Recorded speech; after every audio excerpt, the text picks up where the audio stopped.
मनुष्य अपने भूतकाल को स्वीकार करें या न करें, भूतकाल तो उसके स्मृति में रहेगा ही रहेगा। भूतकाल को स्वीकार कर लेने से ही व्यक्ति का आधा से अधिक तनाव या संघर्ष खत्म हो जाता है। बाकी आधा वे वर्तमान में आध्यात्मिक ज्ञान और ईश्वर ध्यान के माध्यम से भस्म कर सकता है, जिसको भगवत गीता में योगाग्नि दग्धो विकर्मा कहा गया है। उसके परम की ओर यात्रा में आगे बढ़ने के लिए मूलतः 3 बिंदु सहायक सिद्ध होंगे।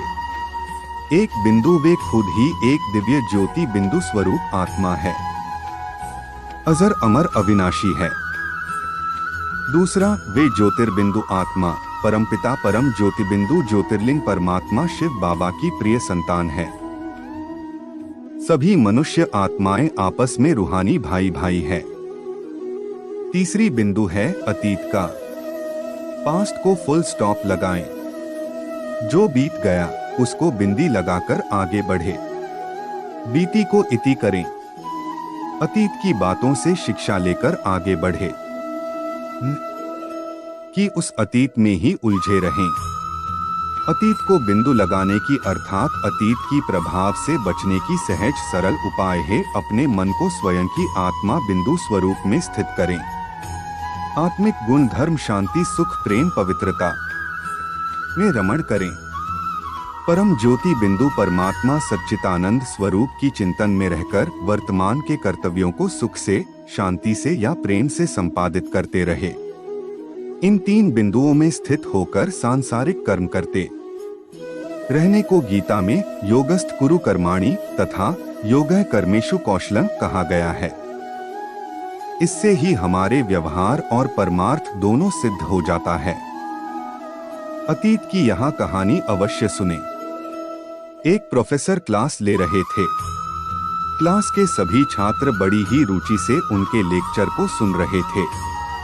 उनके पूछे गए सवालों के जवाब दे रहे थे। लेकिन उन छात्रों के बीच कक्षा में एक छात्र ऐसा भी था जो चुपचाप और गुमसुम बैठा हुआ था।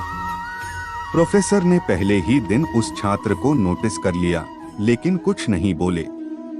लेकिन जब 4-5 दिन तक ऐसा ही चला तो उन्होंने उस छात्र को क्लास के बाद अपने केबिन में बुलवाया और पूछा, तुम हर समय उदास रहते हो, क्लास में अकेले और चुपचाप बैठे रहते हो, लेक्चर पर भी ध्यान नहीं देते, क्या बात है? कुछ परेशानी है क्या? सर, वो छात्र कुछ हिचकिचाते हुए बोला, मेरे अतीत में कुछ ऐसा हुआ है जिसकी वजह से मैं परेशान रहता हूँ। समझ नहीं आता क्या करूँ? प्रोफेसर भले व्यक्ति थे।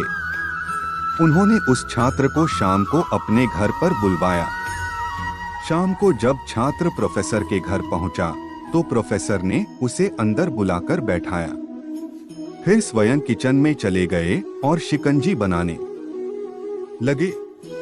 उन्होंने जानबूझकर शिकंजी में ज्यादा नमक डाल दिया। फिर किचन से बाहर आकर शिकंजी का गिलास छात्र को देकर कहा, ये लो शिकंजी पियो।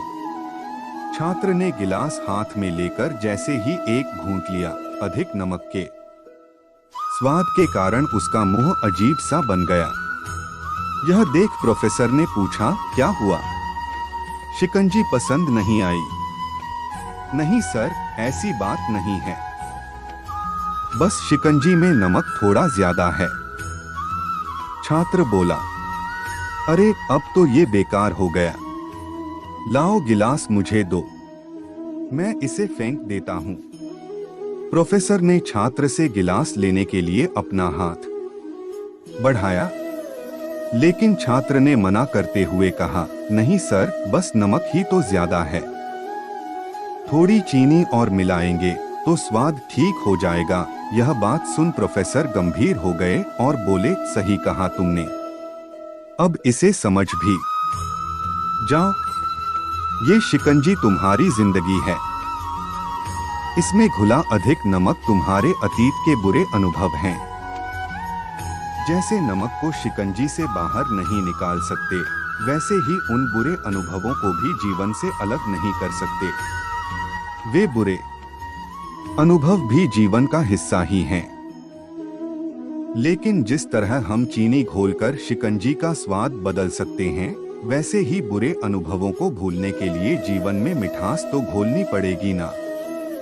इसलिए मैं चाहता हूं कि तुम अब अपने जीवन में मिठास घोलो। प्रोफेसर की बात छात्र समझ गया और उसने निश्चय किया कि अब वह बीती बातों से परेशान नहीं होगा।